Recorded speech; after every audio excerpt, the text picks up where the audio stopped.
Cinematografia, episódio 27, take 3. Gravando. Episódio 26, take 26, 3. 27. A gente já está tentando gravar há tanto tempo.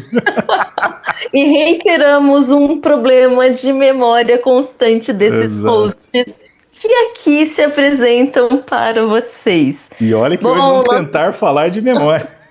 Pois é, para vocês verem. Mas a memória histórica funciona bem, certo? Então estamos aqui hoje para falar sobre algo extremamente importante que inclusive fundamenta a existência desse podcast chamado Cinematografia, que é a comemoração de 130 anos de existência do cinema, comemorados em 28 de dezembro de 1895. E a gente vai falar hoje especificamente sobre um documentário, que é o documentário Lumière, A Aventura Começa, e mencionar o segundo documentário que saiu exatamente no ano passado, que é o Lumière, A Aventura Continua. E eu sou Flávia Ariello e estamos em todas as plataformas de som e vídeo para vocês: YouTube, Apple Podcast e Spotify. Eu sou o Fernando Gelonese, esse é o episódio 26 com a Errata e estamos comemorando 130 anos da invenção do cinematógrafo, o co-irmão de nome do podcast aqui. E eu sou Jason, take 130 Baroni, né? Porque junto com os 130 anos de cinema a gente já tá no 131º take aqui, tentando gravar esse vídeo, mas dessa vez tenho fé que vai dar certo. E vai. Bom, Sandro meninos, Guiers vão nos abençoar dessa vez. Amém. Hein? Gente, é tudo tão sintomático que os irmãos Lumière se chamam Lumière, luz em francês, né? Não é à toa. Inclusive, se você for assistir algumas entrevistas sobre os irmãos Lumière e ligar, e alguém estiver falando em francês, e você ligar a legenda automática no YouTube, eles vão traduzir os nomes como luz, né? Então, prestem atenção nisso. E a gente está aqui exatamente falando sobre isso porque, na verdade, são duas datas comemorativas importantes. A primeira foi 18 de março de 1895, que é quando o primeiro filme foi feito, foi realizado, foi filmado, que, não se enganem, não foi o trem chegando na estação, mas sim a saída da fábrica, filmado em Lyon. E aí a primeira exibição pública, que foi 28 de dezembro de 1895, que é o que configura de fato o nascimento do cinema, principalmente por um fator específico, porque tinha público, e isso é extremamente importante. E para falar sobre isso tudo, pessoal, a gente assistiu o primeiro documentário de dois documentários aqui. Então, o primeiro documentário se chama Lumière, A Aventura Começa, que é de 2016. E o segundo documentário é de metade do ano passado, Lumière, A Aventura Continua, e que não está disponível em nenhuma plataforma de streaming. Foram pouquíssimos cinemas no Brasil que exibiram, então, de fato, não temos acesso a ele por enquanto. Que Espero ironia, que em breve chegue. Que ironia, não? O cinema não exibir na história do cinema. Um absurdo. E, inclusive, um fato importantíssimo, e aqui a gente já pode ir indo para a discussão, o diretor desses dois documentários é o Thierry Frémaux. Ele é ninguém menos do que o diretor do Instituto Lumière, que fica em Lyon, que é a cidade onde nasce o cinema, e diretor do Festival de Cannes. Isso é extremamente importante e significativo. E em todas as entrevistas que ele deu, falando sobre os dois documentários, ele fala isso, né? Eu queria exibir Lumière no cinema, porque o cinema só existe por conta dos Lumière, de um específico, né? Mas, antes que a gente entre nisso, eu queria ouvir o Jason um pouco sobre como é que foi essa experiência de assistir esse documentário. Bom, Eu adorei o documentário, né? Tive uma experiência não tão positiva porque esse documentário ele tem uma narração em francês e a versão brasileira dele veio em francês também com legendas em português. O que significa que como ele é narrado o tempo todo, porque ele narra naturalmente os filmes, né? Enfim, o documentário ele mostra ali 108 filmes dos Lumière, eu prestava atenção na legenda. Né? Então eu tinha que ler a legenda porque eu não falo francês e eu não não tinha tempo de prestar atenção nos filmes porque são filmes de 50 segundos, né? São curtas ali que a gente vê. Mas então aí eis uma qualidade da dublagem, né? Eis uma grande serventia da dublagem, que não foi o caso desse filme, né? Pelo menos o de 2016 não foi dublado, infelizmente, então a gente tem que ver no mínimo 2 vezes, uma para ler as legendas e a outra para de fato prestar atenção no que tá em tela, né? Bom, mas tirando isso, eu acho um excelente documentário. Pô, dá para fazer toda uma franquia aí de compilados, né, do trabalho, da produção dos irmãos Lumière. Mas como eu já disse, pelo menos para os meus amigos aqui em algumas ocasiões, e não lembro se cheguei a mencionar isso no Cinematografia em algum momento, mas eu tenho uma grande paixão que é assistir a registros históricos cinematográficos, é claro, né? De cidades, porque eu gosto muito de ver o passado, eu gosto de assistir o passado e principalmente registros espontâneos ou relativamente espontâneos, claro, né? Não necessariamente filmes em si, mas testes de imagem, por exemplo, vídeos amadores de registros de cidades. Principalmente quando eles são coloridos e restaurados também, né? Hoje em dia está se restaurando muita coisa com inteligência artificial, né? Porque muita gente que não trabalha com restauração consegue fazer essas restaurações, mas principalmente trabalhos profissionalizados mesmo de restauração e de colorização de filmes antigos, né? Então vira e mexe aí nas redes sociais, tem umas páginas aí famosas que ficam publicando esse tipo de conteúdo e eu sou apaixonado por eles porque eu adoro acompanhar registros da civilização, né?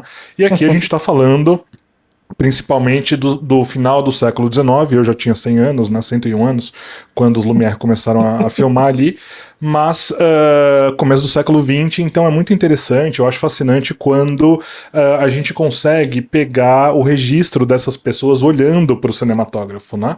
Não é sempre, aliás, hoje em dia a gente quase nunca, não consigo nem pensar em nenhuma invenção que a gente tenha descoberto hoje e de forma espontânea gravado as reações das pessoas, porque hoje em dia tudo é compartilhado, tudo é espetacularizado, como a gente sabe, né? Então essa é tanto uma reação como uma emoção de surpresa que a gente consegue ver nesses filmes, né, naturalmente, das pessoas passando na rua e olhando para o cinematógrafo, os atores, como o próprio documentário trata, fazendo atuações exageradas, porque nunca atuaram na frente de um cinematógrafo, de uma câmera antes, né, e isso tudo, assim, acende uma paixão minha de acompanhar toda a evolução, tanto técnica, como também civilizatória da sociedade como um todo, né?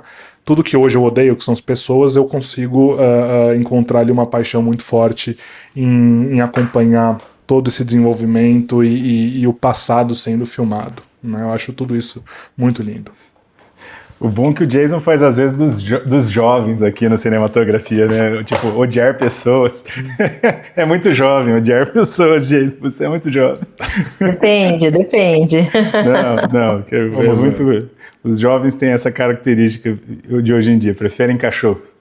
Mas eu queria frisar aqui, inclusive, o padroeiro do cinema é São João Bosco, tá? Que foi um padre que também era patrono das artes. Eu não me ligo muito nisso, mas a gente falou em algum momento, você tinha patrono do São Lumière. Por que raios você foi buscar isso agora? É porque eu falei que tinha que canonizar os Lumière, entendeu? Para abençoar os audiovisuais, que a gente está precisando de uma força extra espiritual aqui para nossa gravação.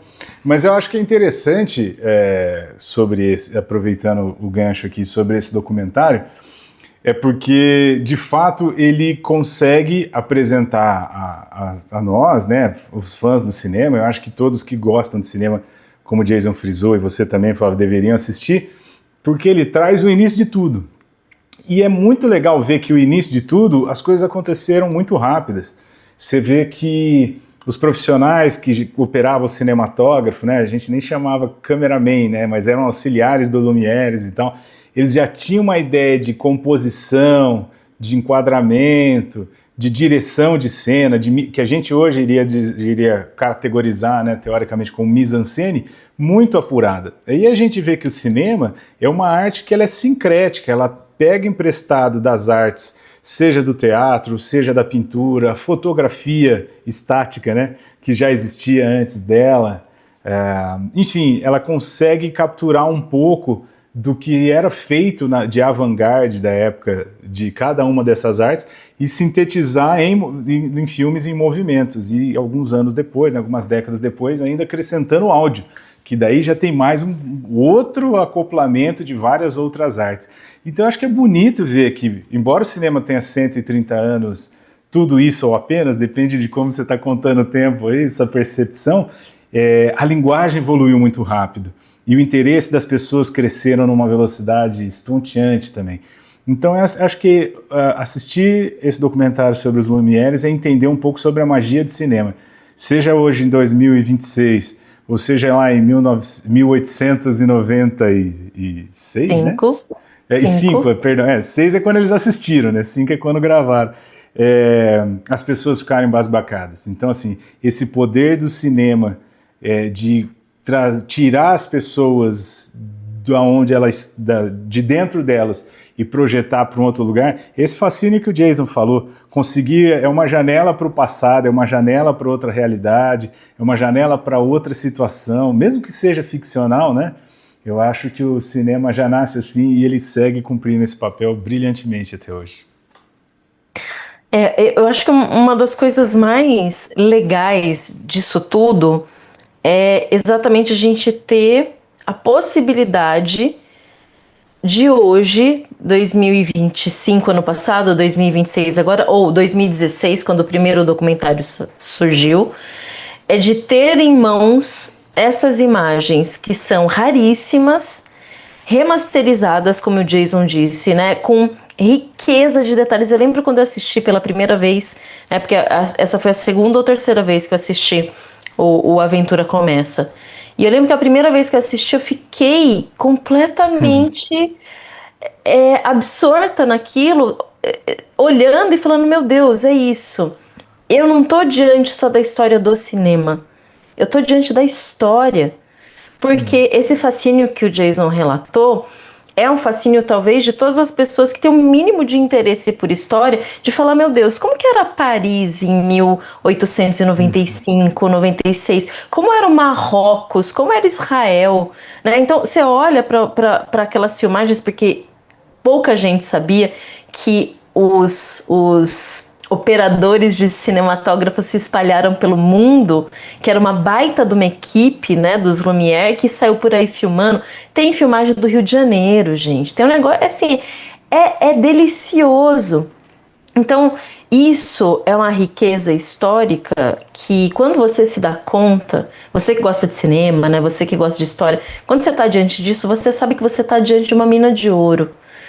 E é muito legal que tenha alguém que se preocupe com isso, quer dizer, o diretor, como eu disse, ele fundou o Instituto Lumière para dizer, essa galera aqui é importante, vamos prestar atenção? E, claro, tem toda aquela briga, eles inventaram o cinema em si, veja bem, o que é que a gente está chamando de cinema? Os irmãos Wright. É que nem a questão do avião. Exatamente. Pera Thomas lá, Edison. né? Certeza que vai ter um americano babaca que vai meter uma dessa. E aí o que acontece? A gente tem uma briga gigantesca para dizer quem foi que inventou o cinema. Gente, na história, isso é um desejo de primazia, que é um negócio absolutamente superável. Todo mundo quer ser o primeiro em alguma coisa, e a verdade é que a história não funciona assim. Você tem pessoas desenvolvendo coisas ao mesmo tempo, tendo ideias muito semelhantes, e obviamente que um vai se inspirar no outro para melhorar essa ideia. Então, temos o Thomas Edison, que é uma pessoa à época odiável. Se você não sabe por quê, procure saber da história do Thomas Edison. Todo mundo fugiu de Thomas Edison porque... aliás, por isso que surge Hollywood, porque tá todo mundo fugindo dele, que ele tava lá em Nova York. E aí a galera, para fazer filme, fala, bom, a gente precisa estar longe desse maluco, né? E o Thomas Edison, de fato, ele, junto com outras pessoas, nunca sozinho, inventa uma coisa chamada cinetoscópio. Só que isso era uma caixa, onde você colocava a cabeça e de forma manual, né, mecânica, fazia com que a imagem ganhasse movimento. Só que era individual, você colocava a cabeça literalmente num buraco dentro de uma caixa, né? E os irmãos Lumière entram em contato com isso por conta do pai deles, que já lidava com fotografia, etc. E eles vão desenvolver algo melhor do que isso, que é o que hoje a gente chama de cinema, porque cinema é uma experiência coletiva. E é isso que eles vão fazer. Eles vão desenvolver uma máquina que filma e projeta e vão fazer projeções para povo, para multidão, para gente. E isso é o grande diferencial. Não adianta. Então, a ideia do tirar a cabeça da caixa, e isso o diretor fala em várias entrevistas, né? Tirar a cabeça da caixa, é isso que os irmãos Lumière vão fazer. Muito mais o Louis do que o Auguste, né? O Auguste tinha mais a questão técnica, o Louis era o criativo, ele atuava, né? Ele fazia várias participações ali, certo? Então, é muito interessante, porque a gente vai ter na figura deles, dos Lumière, a ideia, bom, o que eles são, afinal? Eles são inventores? Eles são realizadores? Eles são o quê? E, de fato, muitas coisas cabem nas definições do que esses dois irmãos fizeram ao longo desses 5, 10 anos, que é o início do que a gente chama de primeiro cinema. Mas você sabe que aí tem uma coisa interessante, né, Flávia? Acho que conforme as invenções na história vão ganhando em complexidade, elas deixam de ser aquele momento eureka, que cai uma maçã na cabeça de alguém, e ela sempre está pousada nos ombros dos gigantes que existiram antes, né? A invenção do cinema, ela está ligada diretamente ao desenvolvimento da fotografia. Então, se a gente for parar para pensar, a gente teria que prestar homenagens e pegar, porque justamente é uma arte híbrida, né? Quando você fala que tinha os dois irmãos, um era o mais técnico, o outro era o mais criativo, é só assim que pode ser nascido o cinema, porque até hoje o cinema é a união da técnica e da criatividade. Se alguém é muito criativo, mas não manja nada de técnica, fica bem horroroso. E se alguém é puramente técnico, mas às vezes a criatividade, o roteiro é fraco, também é ruim. Então é uma arte que depende intimamente da tecnologia. Tanto que depois vem o som, depois vem a cor, depois vem 3D, depois vem outras interações, alta resolução, câmeras 360... E aí as coisas vão se acumulando e a gente vai expandindo essa possibilidade do que é fazer cinema, do que é trabalhar com audiovisual. E eu acho que é o legal, e acho que é por isso que os Lumière são mais celebrados, por assim dizer, porque eram os caras que estavam mais interessados mesmo em desenvolver a parada, sabe? Então eles filmaram um pouco de tudo, lógico, ganharam muito dinheiro, mas eles criaram uma rede muito rapidamente nas grandes capitais, lembrando que cinema é uma arte que também só existe porque existe urbanização. Se você não tem cidades para reunir todo mundo para assistir, no campo não tem como ter um cinema, imagina, até todo mundo chegar, não dá tempo, né? É muito, muito difícil. Hoje então, até tem, mas não a época. Não, mas a época, né, cara, era outra, não tinha luz no campo, né? Você não tinha como levar eletricidade até lá. Então é uma arte urbana, mas muito rapidamente os Lumière já faziam ligações e abriam cinemas tanto em Londres quanto em Berlim, na Alemanha. Então, e rapidamente também já foram filmar coisas além mar até, né? Vieram do Brasil, foram para os Estados Unidos, foram para Marrocos, foram para o Japão. Tem né, muito legal no documentário Vietnã. A cena do Japão, no Vietnã. Nossa, aquela cena do Vietnã da mulher jogando moeda, aquilo lá é foda demais. Pesado. Nossa, então, olha só aqui como é, né, o cinema. Acho que a gente pode começar por ele, né? Citaremos alguns aqui que mais chamam a nossa atenção. Só que esse curta, eu não lembro qual era a personagem histórica ali, acho que o narrador nem fala, ele só fala que era meio que... uma imperatriz da época. Enfim, você tem uma representação real ali no Vietnã, no final do 19, e você tem um dos filmes, então, que filma justamente um dos operadores, ou os operadores ali alocados no Vietnã, eles filmam, então, uma certa imperatriz com alguém da família dela, alguma coisa assim, jogando moedas para crianças vietnamitas pobres coletarem, né? Como se ela estivesse jogando comida para pombo mesmo. Né? Eu acho que a justa posição é muito essa, assim, que dá pra ser interpretada ali, né? Dois humanos alimentando animais ali. Claro que, do ponto uma crítica social, não sou eu que estou afirmando isso, né? Fazendo a associação. E o mais chocante é que o movimento, tanto delas arremessarem as moedas, quanto das próprias crianças se mexendo, cara, é muito. Parece pombos mesmo. Se você vê alguém alimentando pombo, é igualzinho. Acho que isso às vezes é o mais chocante. E aí que a gente vê a sensibilidade, né, dos caras. Ele podia ter filmado qualquer outra coisa. Você entende? Você tem uma sociedade inteira pra fazer, né, velho? Porque será que eles tiveram a sensibilidade ou será que eles só ligaram a câmera e souberam posicionar bem aquilo? Né? Não, Jason, eu aí assim, acredito que tem a sensibilidade justamente porque isso é uma construção histórica. Muitos desses caras, antes de ser cinematografistas, eles eram fotógrafos, né?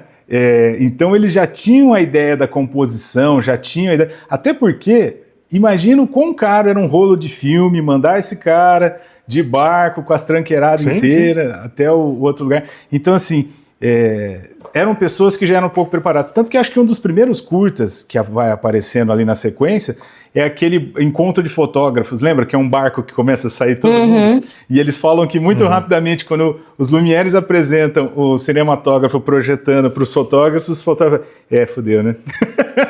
Ferrou o negócio. Eles chegam sorrindo e aí diz o narrador que depois esse sorriso vai desaparecendo rapidamente, né? Exato, viraria uma puta decepção, né? Mas esse registro do curta no Vietnã, das crianças ali pegando moeda, ele é um registro histórico. Isso é um documento histórico. Exatamente. Não dá pra interpretar de outra forma. Não só do cinema, é óbvio, né, da história do cinema, mas é um registro da história acontecendo. Isso é muito diferente, pessoal, da gente ver uma interpretação de uma imperatriz em um filme alimentando crianças pobres, alimentando entre aspas, né, com dinheiro, jogando dinheiro como se fossem pombos sendo alimentados. Né? Então, ver isso com os próprios olhos é estar naquele momento. E não existe outra arte no mundo que consiga fazer isso, principalmente hoje em dia, nessa época idiota que a gente vive. Então, a magia desse documentário, que mostra diversos desses filmes, um atrás do outro, né, que parece que você chega num êxtase ali de tanta beleza que você vê, tanta genialidade dos operadores ali filmando coisas absolutas, né? Um dos outros meus que são... Um dos meus outros filmes favoritos, né? É aquele que eles estão filmando alguma rua de Londres, ou da Inglaterra, na verdade, eu não lembro se é Londres, enfim, tanto faz. E eles estão filmando as pessoas passando na avenida e de repente elas formam um grande grupo assim ao lado na extremidade da imagem, porque tem algo acontecendo atrás da câmera, como se eles tivessem pego um acidente acontecendo no momento que estavam fazendo uma filmagem, né? E eu que adoro uma fofoca, adoro saber de coisa que eu não sei, fico pensando, meu Deus, será que ninguém registrou o que tinha acontecido ali? Porque é engraçado, a câmera ela não pega o fato que acontece, né, o fato extraordinário, mas ela pega a reação das pessoas formando todo um batalhão ali na calçada para ver o que estava acontecendo. Aí tem uns guardas que param. Isso eu acho eletrizante. Eletrizante. É muito legal, porque você começa a ter essa questão que a gente fala muito, que desde o começo da fotografia, do cinema, do enquadramento, né? Metade do filme é o que você mostra e metade do filme é o que você não mostra, mas que sugere, e aí as pessoas têm que imaginar. E um take que leva isso muito bacana também é o da partida de futebol, que não dá para seguir a bola por uma limitação, né, de tripé, só que você vê todo mundo, parece uma dança, né? Aliás, falando em dança, o que é a dança dos soldados espanhóis, né? Gente, aquilo foi sensacional. Muito bom, né? Mas olha, parte desse documentário só acontece de fato com a narração do Thierry. do diretor, porque é o olhar aguçado dele para aquilo que está acontecendo. Com certeza, se cada um de nós fôssemos fazer o que ele fez ali, que é assistir e contar o que a gente está vendo dentro de uma análise de conhecimento cinematográfico, a gente narraria de forma completamente distinta. Seria 3 visões, 4 visões, 10 visões distintas ali. E ele dá muita vida para aquilo que está acontecendo. Tipo, olha para isso, presta atenção. Só que, gente, para pensar. São 50 segundos. São 50 segundos porque o rolo, né, que eles tinham de filme era 17 metros, que dava exatamente 50 segundos. É o que tinha, 35 milímetros, né? Então, tudo que eles precisavam era de 50 segundos. E era o suficiente. Parem para refletir um pouco sobre os excessos que a gente tem no cinema hoje. De gente que não consegue contar uma história em 2 horas e 40. Né? Às vezes faz uma porcaria de uma história em 2 horas e 40. E esses grandes pensadores que a gente tem do cinema que conseguiam contar uma história completa em 50 segundos. Isso não me venham comparar isso com o vídeo de TikTok de 1 minuto e meio, hein? Eu vou dar um soco na cara de quem vier aqui me falar um negócio desse. Sabe que eu ia chamar a atenção justamente para isso? E acho que isso que corrobora mais o que eu falei, Jason, da questão de ser cenas pensadas, né?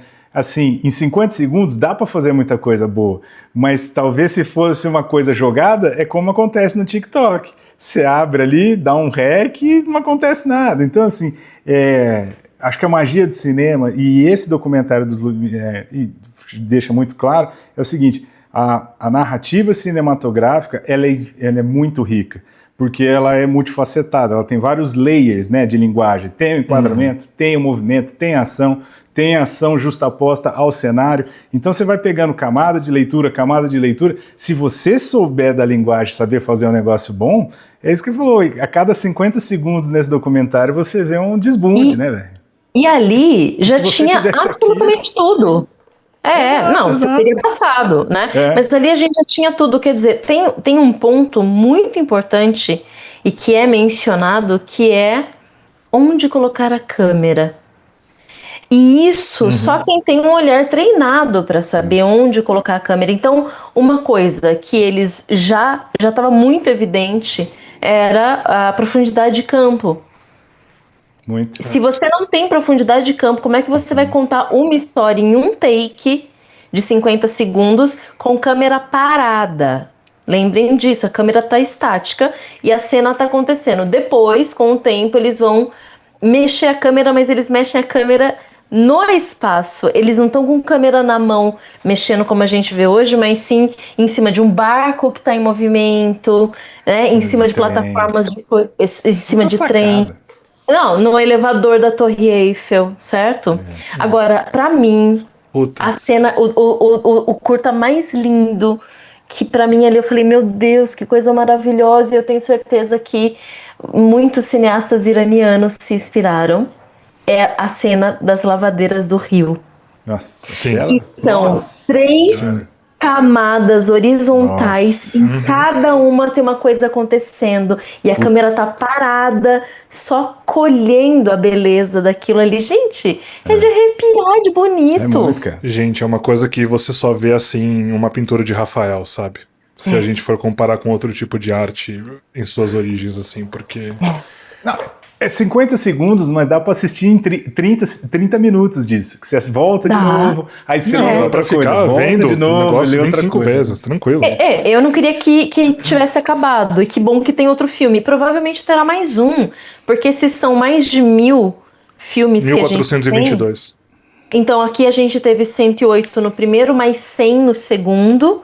Pô, vamos ter muito filme dos irmãos Lumière pra ver ainda, né? Mas olha, eu queria aproveitar fazer um gancho, quase um paralelo aqui, mas é porque assim, muitas vezes a gente levanta lebres aqui que podem parecer, são velhos, são ranzinhos e tudo mais, ou são jovens ranzinhos, mas é a questão do que a gente fala assim, problema do cinema Netflixado. Qual que é o problema de uma final de contas, né? Quando você assiste esse documentário do Lumière, você entende.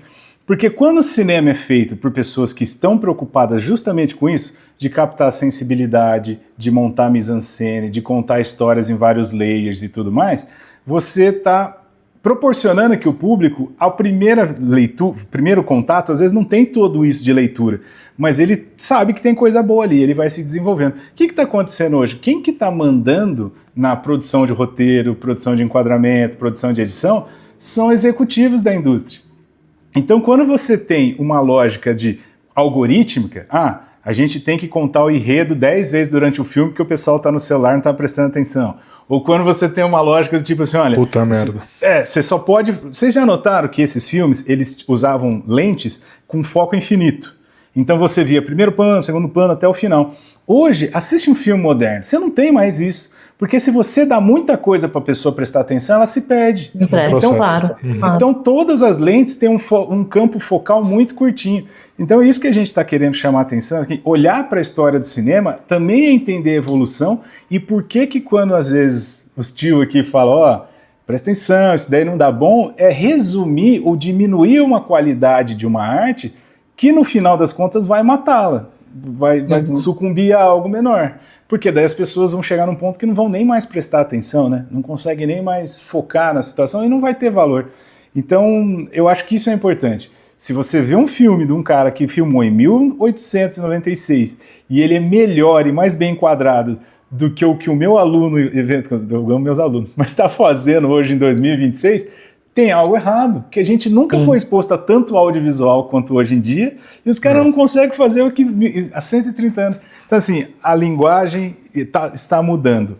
E, infelizmente, é meio que para pior. E isso é um problema, tanto para a arte quanto até para desenvolvimento mesmo, né? Apreciação do negócio. Perdão pelo desabafo aqui. Mas eu acho isso está na ordem do dia, porque acabou de sair a declaração do Matt Damon sobre isso, que a Netflix faz. Então, é algo que todo mundo já sabia, mas ninguém de dentro tinha falado, expressado.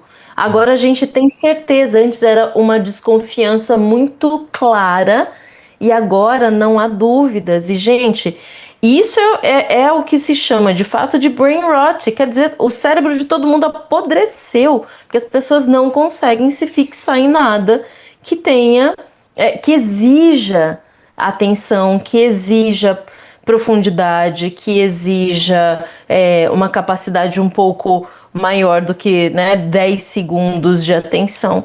Então, falta de sentido. Falta de sentido, claro. Sim. Claro.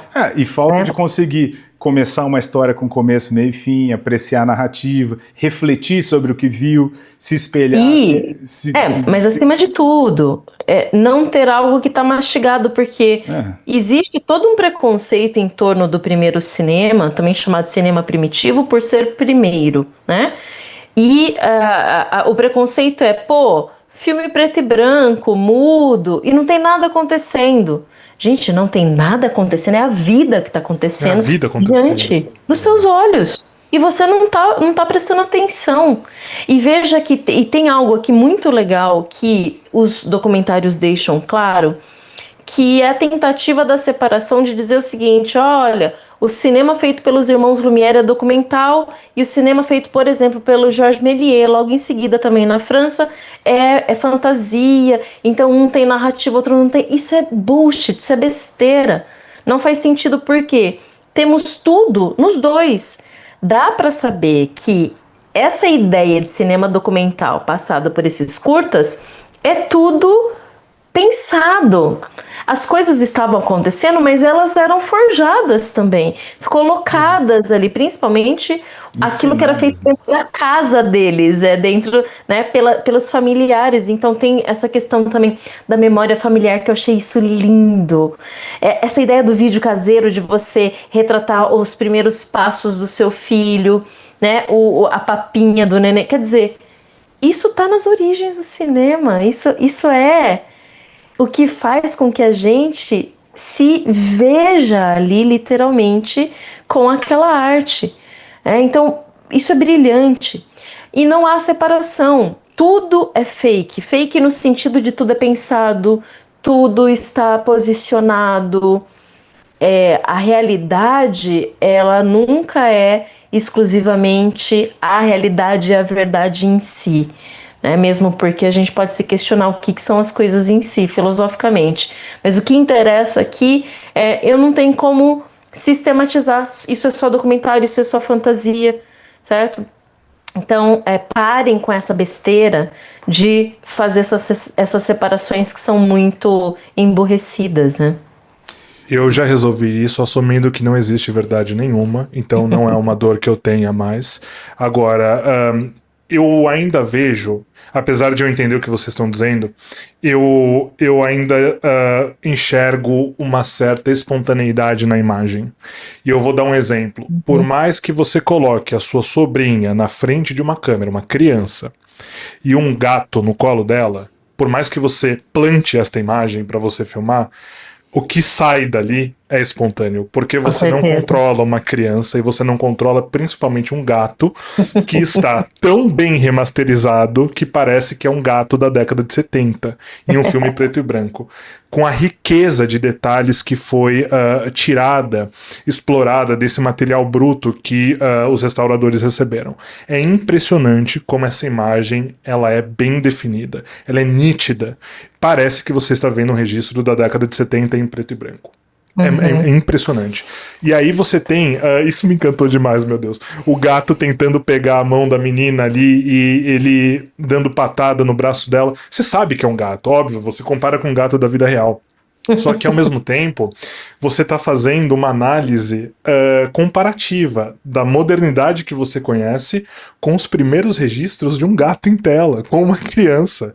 Vocês sabem que eu vou contar uma coisa para vocês que eu sempre achei encantadora, me tornando um jovem ranzinza, como diz o Fê, a respeito da minha infância, que teve uma vez que a minha avó descobriu, porque eu perguntei para ela descobriu que a minha percepção da vida era que ela vivia o mundo em preto e branco, na época dela.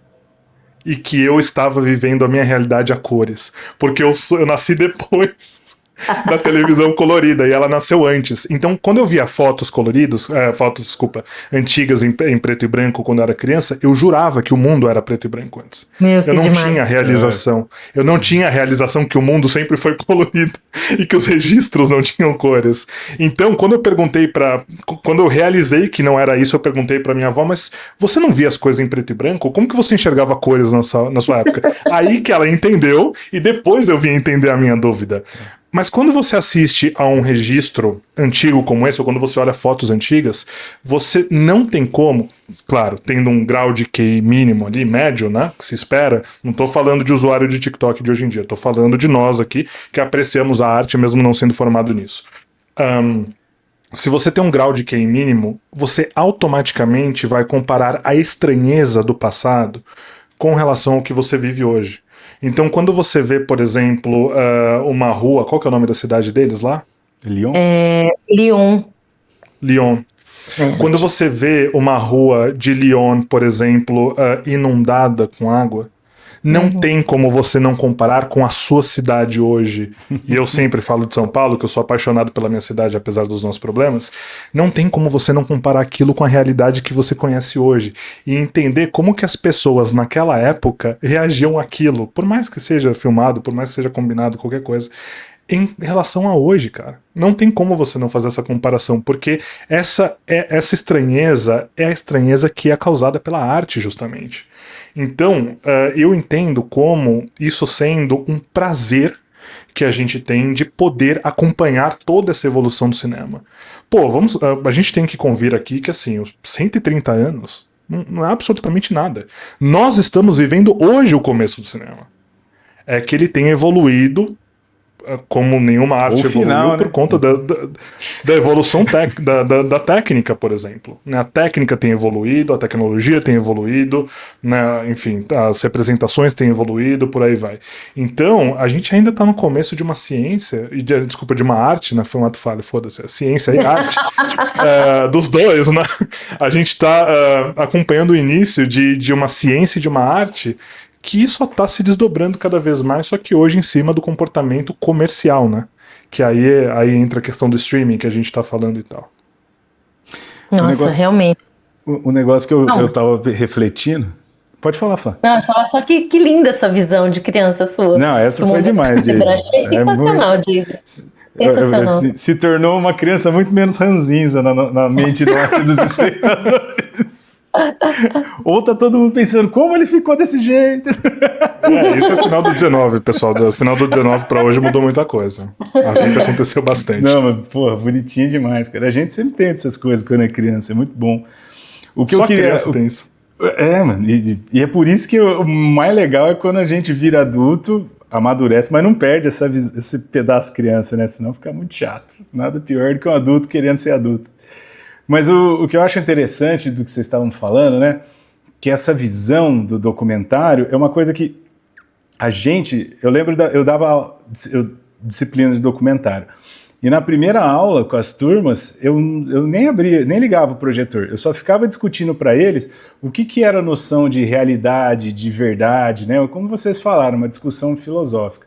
E a gente meio que tem um certo consenso, assim, lógico, aberto para as outras interpretações, mas dentro do audiovisual, que é o seguinte, o documentário, ele é a união, basicamente, do factual, do olhar para a realidade, mas com a sensibilidade de intencionalmente fazer recortes através do que você vê e propor narrativas diferentes da realidade. Basicamente é o seguinte, quando a gente pensa em documentário desse jeito que as pessoas falam, está mais próximo do jornalismo, que é aquela coisa assim, ângulos neutros, a busca da factualidade, poucas opiniões, muito aconteceu isso, tipo, olha, no shopping aqui, moça foi esfaqueada e tal. Então, assim, isso é jornalismo. Agora, a ficção já geralmente elabora a realidade a partir da imaginação das pessoas, 100% basicamente. O legal do documentário é que é basicamente a união desses poderes. Ele pega essa questão de tentar ter a sensibilidade, a construção de um olhar mais, não digo fantasioso, mas mais fantástico e particular sobre algo, mas esse algo é a realidade. E eu acho que é isso que é o bonito do documentário. E é por isso que às vezes eu fico meio triste do documentário, assim, não ter mais espaço do que ele deveria. Tipo assim, ser uma categoria em premiação, ao invés de ser um negócio... Uhum. Porque, cara, meus alunos, assim, eu fazia... Quem assiste série? Quem assiste filme? Quem assiste documentário? Cri, cri. Aí eu passava, é bom, mas no final tava todo mundo assistindo, né? Porque parece que não tem essa pegada tão elaborado, ou um marketing tão forte, e aí acaba que ele fica, às vezes, e dá essa confusão, para que eu quero ver a realidade? Eu quero escapar, né? Mas não, ver documentário é escapar da realidade, né? Ou é a realidade que nos escapa também, tem um pouco de tudo. Mas esse ponto, acho que mais forte que a gente consegue ver nesses filmes, principalmente remasterizados agora com essa qualidade, é que ninguém sabia exatamente o que estava fazendo. Porque não existia parâmetro. Hoje a gente tem parâmetro. E ali não existia parâmetro. Eles forjaram parâmetro. E é uma visão muito poética e artística, ainda que seja da realidade. Então, quando você decide fazer um determinado enquadramento, como esse das lavadeiras do Rio, e não ficar somente nas lavadeiras, mas pegar exatamente 2 camadas acima, você está contando uma história completa como um quadro contaria. Então, a influência óbvia da pintura está na foto e que está no cinema. Essas áreas, elas são diferentes, obviamente, mas elas são convergentes também. Eu não tenho como analisar cinema se eu não entender fotografia, ainda que seja distinto, e também não tem como analisar fotografia se eu não entender o que é uma pintura. Né? Então tudo isso vai conversar, e é muito interessante o quanto talvez com o tempo algumas coisas foram se afastando disso, principalmente o documentário. Tem muito documentário que é isso, né? Foca, eu quero contar o fato e ponto, tanto faz a beleza de como contar esse fato. Ou pior, eu quero contar a minha opinião. Bom, não, isso daí portanto, aí eu forjo o fato. Mérito, pois é. Que é um clássico que a gente tem acompanhado. Mas isso vem muito a reboque, porque lembram, vocês, lógico, né, mas para os nossos ouvintes também, você tem o realismo italiano, depois você tem o cinema novo brasileiro. E você tem o Novela realismo, vague. depois o neorrealismo, novela e vague. Então o que acontece? Mesmo a ficção estava querendo muito discutir a realidade. Ou seja, quando você pega... Olha, e tem um negócio que chama documentário. Nossa, eu vou fazer o documentário para falar a minha opinião. Eu acho que até historicamente é interessante e necessário. Mas ele é um dos últimos estilos que é criado. O documentário não surge meio com essa ideia de expressar a minha opinião. Na verdade, só não é o último, porque o último tipo de documentário que existe é o Big Brother, o reality show. Eles pararam para pensar, foi o último, e inclusive é um dos últimos formatos criados na história, aí, né, mais inéditos, por assim dizer. Então, Bom, pode ver, as redes sociais são grandes documentários nesse estilo, né? Tá todo mundo sendo voyeur um do outro nessa pegada de Big Brother. Agora eu tô falando do George Orwell, né? Sim, sem dúvida.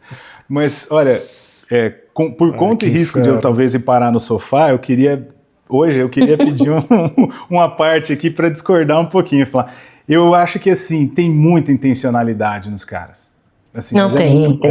Eu sei que não foi exatamente isso que você falou, mas é como eu falei, é que a espontaneidade do cotidiano talvez deixe a gente meio embebedado, tipo, porra, não é possível, né? E é lógico, tipo, você põe o gato, você não sabe como é que o gato vai arranhar a menina, ou que nem aquele take do filho no aquário com os peixinhos.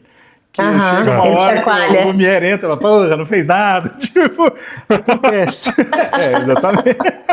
É engraçado, né? Acontece. Mas o que eu quero dizer assim, especialmente quando a gente está documentando alguma coisa, a gente pensa tudo o máximo possível e imaginável que a gente pode controlar. Que é enquadramento, ângulo de câmera, onde que vai pôr o horizonte, blá, blá, blá, blá. Aí, depois que você aperta o REC, a realidade se impõe. E é lógico que você vai tentando se jogar. Então, assim, tem muito... Não, sem dúvida.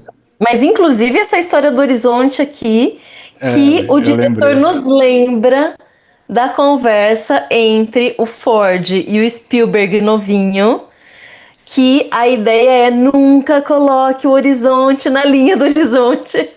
Isso é muito interessante. Genial. Né? E aparece naquele filme lindo da infância do Spielberg, que é o Fabelmans, né? Com uma cena final brilhante. Então, assim, gente, tá tudo lá, tá tudo. Se você quer entender o que é cinema, precisa assistir. Precisa saber de onde vem, precisa saber quem inventou o parâmetro, porque é dali para frente. Então é muito legal porque eu ia assistindo e em alguns momentos o Thierry ia dizendo, porque como Ozu fazia... E aí, gente, aliás, aquela cena da galera fumando ópio e aí a câmera tá no chamado nível do tatame, igual o Ozu fazia, né? Ali no nível do chão, aquilo ali é de cortar o coração, né? Assim, tanto quanto...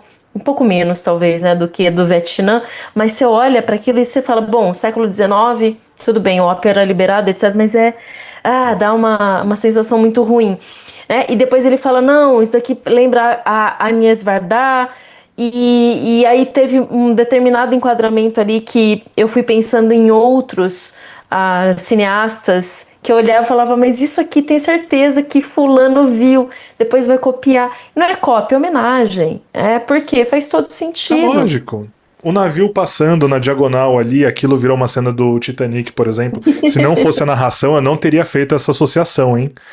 Porque pra mim, o Titanic passando já é tão normal, é tão cotidiano de ter visto esse filme 25 mil vezes, que já caiu numa certa mesmice, né? Só que por conta da narração, aí você fala, então aquele Titanic veio daqui. Nada se cria, tudo se copia, né? Ou tudo pelo menos vira base de inspiração. Mas eu lembrei da cena do balão só, que aí eles colocaram a câmera no balão. A hora que eu vi aquilo subindo, eu falei, gente, Fellini 8,5. A cena de abertura, Fellini 8,5, como que ele não falou isso aqui, né? Lindo, lindo. Eles até citam no documentário, que aí não é uma frase que precede os Lumière, né? Que é uma frase de um fotógrafo, que assim, só existe um enquadramento correto.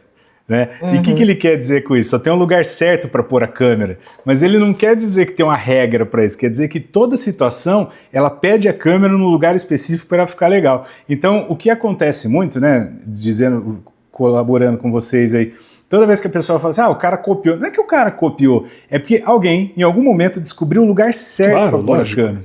Né? Então, por exemplo, você vai jogar um barco no mar, é uma cena titânica, assim, é a humanidade no ápice do que ela pode fazer, criar um negócio de 200 metros de ferro e cair. Onde você vai pôr a câmera? No alto, que não dá para ver direito? Atrás, que você perde a ponto de fuga, parece que é só um... Não, tem que ter um ângulo suficiente para você ter noção de velocidade, tamanho, não tem outro lugar para pôr a câmera, eu quero dizer. Tem, mas vocês entendem o que eu quero dizer. Mas ali foi uma inspiração, né, Fê? Foi uma inspiração. Não, claro. Sim, mas o que eu quero dizer... Foi uma citação, na verdade. Citação. É uma citação. Depois que você desenvolve isso, fica difícil, se você quiser filmar um barco cair na água, não pôr ali. Não só por isso, mas que outro lugar colocaria a câmera? Vamos falar, chega o James Cameron. Beleza, não vamos copiar o Lumière, não. Onde você põe essa câmera para mostrar o barco ainda? Vocês entendem? Não, ele podia filmar o barco à distância, mas o ângulo é o mesmo ali, ruim, a câmera tá na mesma posição. Claro, sim. Mas é isso que eu quero dizer. Então, assim, eu acho que muitas das pessoas que são acusadas de plágio, lógico que existe plágio, não estou dizendo que não é, né? Mas é porque tem muita coisa no audiovisual que, cara, alguém descobriu o melhor jeito de fazer, vamos fazer. Não tem jeito, entendeu? Com certeza. Gente, tem algumas coisas que derivaram depois nesse primeiro cinema que eu queria só citar aqui, para que, bom, você que está ouvindo, que está assistindo a gente, assista o documentário aqui, o Lumière, a Aventura Começa. Procure quando estiver disponível o Lumière, a Aventura Continua. Mas eu gosto muito desse primeiro cinema e eu acho que a gente tem exemplos tão maravilhosos que recorrentemente outros cineastas vão fazer menção a eles em algum momento. Então, por exemplo, depois dos Irmãos Lumière, a gente vai ter o Méliès, que inclusive vai assistir uma sessão e vai se encantar e vai falar, eu vou fazer alguma coisa com isso. Ele era mágico, ilusionista, e ele vai levar isso para o cinema dele, que é uma coisa linda, né? E tem o primeiro filme de terror da história foi o Méliès que fez, e se chama, tem duas traduções, A Mansão do Diabo ou O Solar do Diabo, né, que é de 1896, é um ano depois do surgimento do cinema. Olha que loucura, né? Obviamente, Viagem à Lua, de 1902, que já é um clássico porque a gente já tem 13 minutos, 13, 15, 17, alguma coisa assim. É um filme longo pra época, né? Dados 50 segundos, depois, sei lá, 2 minutos, 3 minutos. Imagina as pessoas reclamando, 12 minutos, que absurdo. Exatamente, né? Calma, tem o irlandês vindo aí pra vocês daqui a alguns anos. E para não ficar só nos franceses, mentira, vou citar uma francesa que é o destaque aqui, que foi a Alice Guy Blaché, que trabalhou com a Gaumont, que foi a segunda, foi a concorrente dos Lumière, e ela vai ser a primeira cineasta mulher. Tem um documentário lindo sobre ela chamado Be Natural. Eu não lembro se eu já mencionei, mas se eu não mencionei, vale muito a pena assistir esse documentário para saber da importância dessa mulher, né? E, para não ficar só nos franceses e francesa, um americano que é o Edwin S. Porter, que fez o Grande Roubo de Trem, ou Grande Roubo do Trem, de 1903, que é o primeiro filme que a gente tem a quebra da quarta parede diretamente, assim.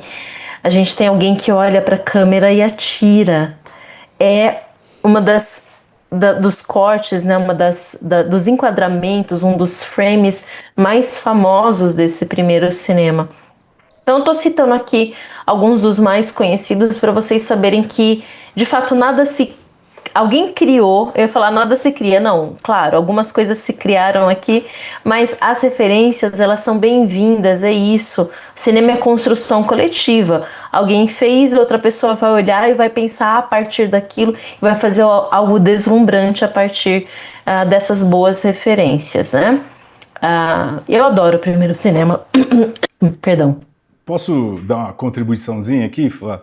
Eu acho legal que você deu uma perspectiva das obras que foram criadas, mas eu acho que tem um negócio interessante sobre a indústria do cinema. Porque a gente pensa assim, cara, como é que surgiu o cinema enquanto mídia, enquanto indústria? E ele foi muito rápido. Porque se você tem os Lumières fazendo ali 1896 e tal, como é que eles faziam? Eles gravavam, Aí eles tinham, no começo tinha o próprio cinema lá em Lyon, mas depois foram fechando algumas coisas, e o cinema não como a gente pensa hoje, era uma sala de teatro que o cara armava o projetor lá, e o que acontece? Entre algumas... O nome era Vaudeville, acontecia um monte de coisa ali, né? Exato. Tinha dança, tinha número de circo, tinha de tudo, Perfeito. Sarau, então, né? Uma roda de conversa, né? Aí o que acontece? Aí o que acontece? Então, o cinema, às vezes, né, as projeções entravam como algo ali misturado e tal, as pessoas...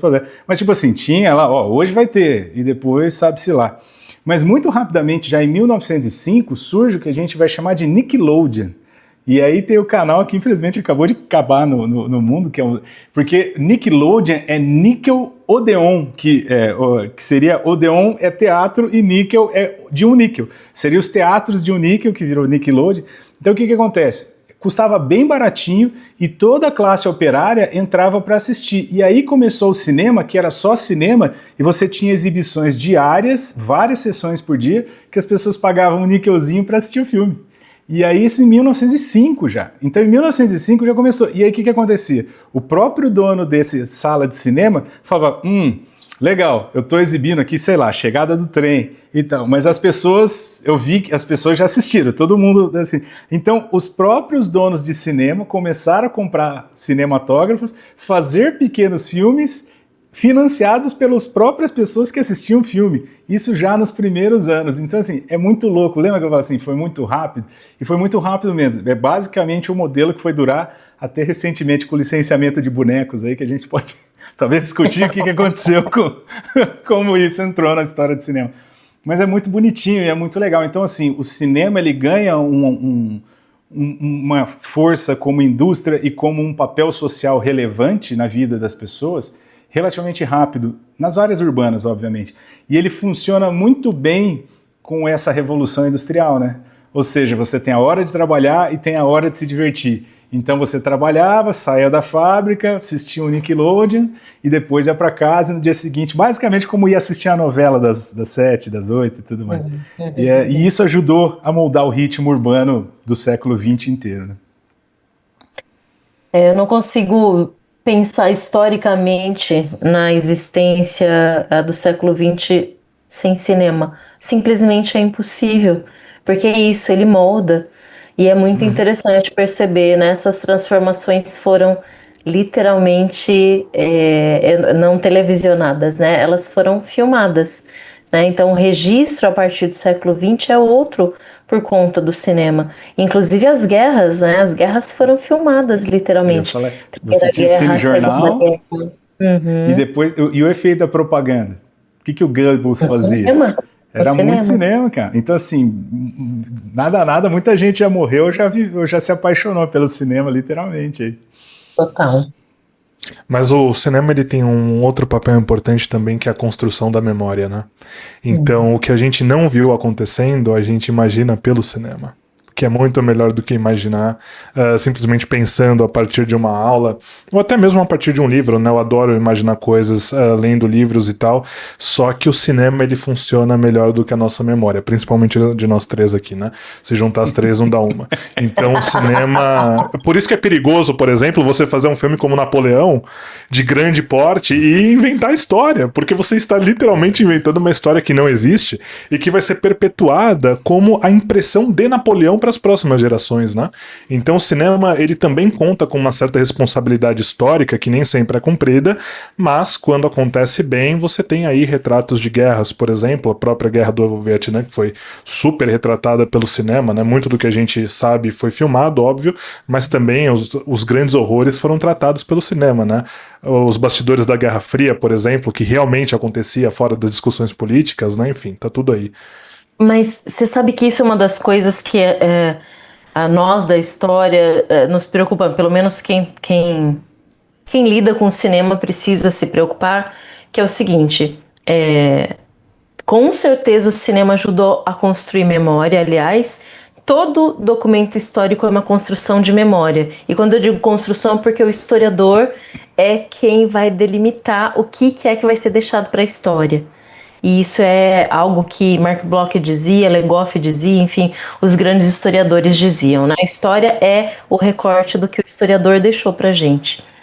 E o cinema faz parte disso de fato, mas aí a gente tem que tomar muito cuidado com isso, exatamente porque tem muito professorzinho pegando filme, passando para aluno e falando, vai lá, olha aí como era. Ah, pelo amor de Deus, gente, não façam isso. É uma das minhas maiores brigas em sala de aula, né, quando falo com alunos de pedagogia, com alunos de licenciatura em geral, dizendo, vejam bem, saibam usar cinema em sala de aula, porque é muito arriscado. Você dizer, foi assim... Pera lá, jovem, não vá afoito dessa maneira. É arte, é uma construção, é um recorte. E o cinema não tem nenhuma obrigatoriedade de ser historicamente correto, porque é uma história inventada, ainda que seja um documentário, a gente sabe disso. Bom, são muitas questões em torno disso, mas sem dúvida, um monte de coisa que a gente pensa historicamente quando não vivemos vem através do cinema. Inclusive uma Cleópatra com olhos azuis, como a gente vê, né, uma Cleópatra empoderada. Pela Elizabeth Taylor, né? Exato. Também, né? Também. Mas a mais recente da Netflix é isso, né? É uma empoderada, uma Cleópatra feminista, que é um conceito maravilhoso. Mas você, ouvinte, que está nos ouvindo aqui, que geralmente quando vai criticar a sociedade de mercado ou o famigerado capitalismo, usa o Ilha das Flores para justificar a sua resposta. Belo documentário. Eu tenho algumas péssimas notícias para você. Mas depois a gente faz um vídeo só sobre essa mentira. A gente vai acabar com seus sonhos. Flores, hein? Eu acho que é um clássico aí, né? É normal, eu tenho bastante eu desafio um brasileiro que não tenha assistido isso numa aula de história. E eu desafio um que não tenha acreditado. Isso aí vale um negócio. Mas eu acho que assim, o que as pessoas... Eu acho muito maluco isso, porque a magia do cinema tá isso, né? A gente estava discutindo o quanto que o documentário é um recorte da realidade e que, dado que isso acontece, é uma realidade com um olhar intencionalizado, mas ao mesmo tempo, o tanto de gente que acredita em ficção, né? Como se fosse, não só como registro histórico, obviamente, mas como uma realidade, pessoas que se apaixonam ou acabam... E acho que é interessante que o cinema dialoga tanto com a visão histórica e tanto com a visão social das pessoas num nível muito profundo. Eu acho que assim, muito do que as pessoas, tanto o American Way of Life, né, essa coisa a nação e tudo mais, a gente, assim, basicamente o cinema que cravou no coração da humanidade aí, né? Muita gente às vezes migrava para ir lá por filme, por coisas que não, vou lá porque é muito legal e tal.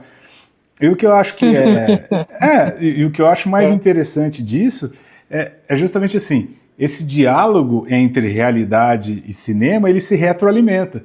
Tem muita coisa do cinema que acaba influenciando a realidade objetiva, né? Comportamento das pessoas. É que hoje é mais os influencers, né? Mas vocês... Né? O Jason é mais novo, mas também tem 200 anos nas costas, como ele mesmo já frisou, né? O quanto que o cinema ditava de moda de comportamento, de cultura, de vestuário, né? Quantas pessoas não fumaram por causa do cinema? Quantas pessoas não vestiram determinada roupa por causa do cinema? Nossa, totalmente influenciada. Exato, pelo cigarro no cinema, luxo puro. Então, assim, no fundo, o que eu quero dizer assim, o cinema, ele representa uma realidade idealizada, mas ele ecoa na realidade objetiva e a gente acaba se retroalimentando. É por isso que eu acho que é tão fascinante, assim, sabe? Porque a gente está sempre dialogando com o cinema e criando em cima, né? Tanto que uma mulher foi ver o Brad Pitt recentemente no aeroporto. Foi se encontrar lá, a Mulher do Sul. Meu Deus. Eu vou puxar uma linha no que você está falando, Fê, para dizer que o cinema, ele também é o ponto de encontro entre nós e nós mesmos, né? De nós mesmos com a nossa alma, com a nossa fantasia, com os nossos traumas. Eu acho isso belíssimo. E eu vou ler um trecho de um livro aqui que é uma das coisas mais lindas que eu já li na minha vida. Só o livro em si, claro, mas esse trecho, porque ele consegue, o trecho, ressoar muito bem a paixão que eu e que, claro, todos nós individualmente sentimos pelo cinema, com uma precisão que eu nunca tinha visto antes na história. Na história que eu digo, na minha história com o cinema, lógico, né? A Flávia conhece, claro, porque foi ela que me influenciou a ler O Esculpir o Tempo, né, do Tarkovsky, então estou trazendo o relato de um grande... Deixa eu pôr você em tela cheia. Que susto, eu pensei que tinha... Aqui, ó, O Esculpir o Tempo, livraço maravilhoso do Tarkovsky, né, que é um diretor esplêndido, um dos maiores acontecimentos da nossa espécie, sem dúvidas, junto com o cinema, inclusive, onde ele relata o que o Fê estava falando, né, sobre operários, nesse caso aqui da União Soviética, a gente está na década de 80, que vão assistir aos filmes dele, e aí o próprio Tarkovsky ele fala, olha, tem operários, né, ou o público em geral, tanto faz aqui que ele está falando de operários, que entendem os filmes e ficam maravilhados, tem os que entendem e não ficam maravilhados, tem os que não entendem e ficam maravilhados, e tem aqueles que não entendem e não ficam maravilhados também, né, existem diversos comportamentos naturalmente, e aí ele lê, né, algumas cartas aqui, transcreve algumas cartas que ele recebeu, principalmente a de uma operária que, se não me engano, assistiu ao Espelho. Eu não lembro se era o Espelho. É o Espelho, né? O Espelho. E ela diz o seguinte, por carta ao Tarkovsky, né? Na semana passada, viu seu filme 4 vezes. E não foi ao cinema simplesmente para vê-lo, mas também para passar algumas horas vivendo uma vida real, com artistas e seres humanos verdadeiros. Todas as coisas que me atormentam, tudo que não tenho e desejaria ter, que me deixa indignada, enjoada ou que me sufoca, todas as coisas que me iluminam e me aquecem, pelas quais vivo, e tudo aquilo que me destrói, está tudo ali, no seu filme. Vejo-o como se num espelho. Pela primeira vez na minha vida, um filme tornou-se algo real para mim. E é por essa razão que vou vê-lo. Quero impregnar-me dele, para que possa realmente sentir-me viva. Coisa linda. Muito bonito, Jason. Olha, fenomenal, cara. Nós vamos ao cinema para nos sentirmos vivos. Eu me sinto morto por conta dos jagunços que ali usam o celular, conversam, essas coisas todas, né? Me irrita, mas ainda assim a arte cinematográfica é isso.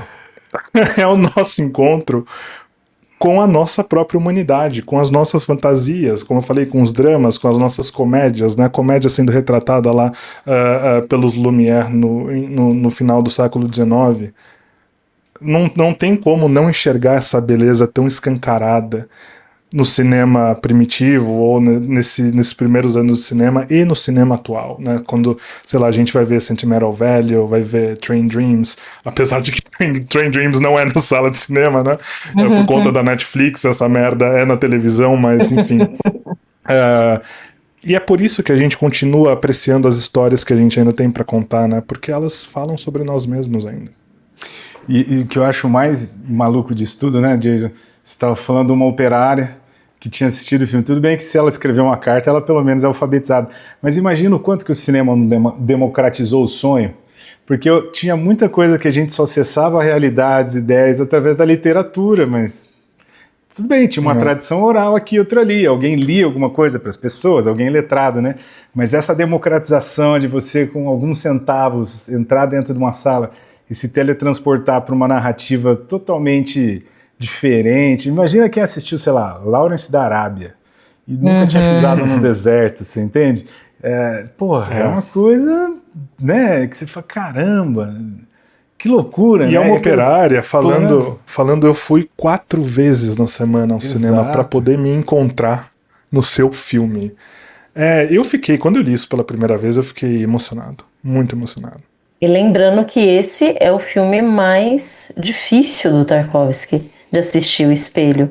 Então, realmente é um fato que é tão relevante dentro da história dele, por isso que ele coloca essas cartas no livro, porque até hoje tem gente que não suporta assistir esse filme, parece que é desconexo, parece que não faz sentido, enfim. É lindo, né, que essa mulher tenha escrito isso, de fato. E aí o Tarkovsky fala, não importa que não faça sentido. Essa é a beleza do cinema, não precisa de sentido. É isso. Beleza, vamos finalizar com essa fala linda do Jason e do Tarkovsky juntos, né? E, acima de tudo, pessoal, vejam, assistam, se deem chance de assistir uma coisa que de repente vocês têm preconceito, que para vocês pode ser um pouco incômodo. Se abram para a experiência, porque o cinema é experiência. Se você não se abrir para isso, não vai acontecer nada de deslumbrante com você. Até a próxima. Tchau. A gente não vai falar o que a gente vai ver? Porra, verdade. Terminar. Desculpa, tava tão bonito o final, mas... Não. A gente tem aquele ponto ali de corte, mas se vocês quiserem seguir, talvez as pessoas em casa estejam esperando. O que a gente vai assistir essa semana? Eu finalmente vou querer assistir. Não, vou ver Hamnet essa semana. Ô, inveja, hein, que eu sinto. Poxa. Logo mais. Por quê? Logo mais. Porque sim. Você Não também vou vai conseguir ver, ver né? essa semana, essa próxima semana. Mas vou ver só na outra. Tá, ok. A gente conta pra você. Dizem que é um filme de chorar, tô interessantíssimo. Interessantíssimo, tô interessadíssimo. Interessadíssimo em chorar. Eu vou pelo Paul Mescal, sem dúvida. Fer. Ai, olha, eu acho que talvez eu gostaria de indicar para as pessoas assistir qualquer filme sobre o cinema em si. Então pode ser Cinema Paradiso, pode ser... Eu acho que tem um filme muito bacana que é sobre o Chaplin, que eu acho que é um dos caras que já vão pegar um pouquinho para frente do que a gente falou, mas é da biografia, é com o Robert Downey Jr., seria basicamente a história. Eu acho que chama Chaplin mesmo, não é? Chaplin, Sim, Chaplin. Que eu acho muito legal. Peguem essas coisas, eu acho que esse fascínio que o Jason falou de olhar para o passado e tal, qualquer coisa que fala sobre o cinema, eu acho, bom, Cantando na Chuva, que em certo sentido mostra um pouco dos bastidores ali, eu acho que é porque é uma arte que ela é tão visceral e apaixonante que saber um pouco mais da história, assistam esse documentário, obviamente, dos Lumière, te ajuda a curtir mais qualquer outra coisa que você vai assistir, entendeu? Falando sobre beleza cinematográfica, eu vou assistir Clint Eastwood essa semana, ainda não decidi qual, né, para algo que vem aí, entre nós três aqui. E eu também recomendo, falando sobre beleza do cinema, um filme que o Stellan Skarsgård recomendou pro Letterboxd esses dias aí, eu não sei se foi saindo do Critics' Choice, alguma coisa assim, que é Ladrões de Bicicleta. Esse filme, ele não só é um clássico, claro, né, mas eu acho que é um bom exemplo da beleza poética do cinema. Baita final esse filme. Baita final. Não curto tanto o neorrealismo, mas esse final é de doer. Muito bem. Podemos falar tchau? Agora você pode fazer esse final bonito de novo. Não vou fazer. Quem quiser, volta lá. Tchau, gente. Alô!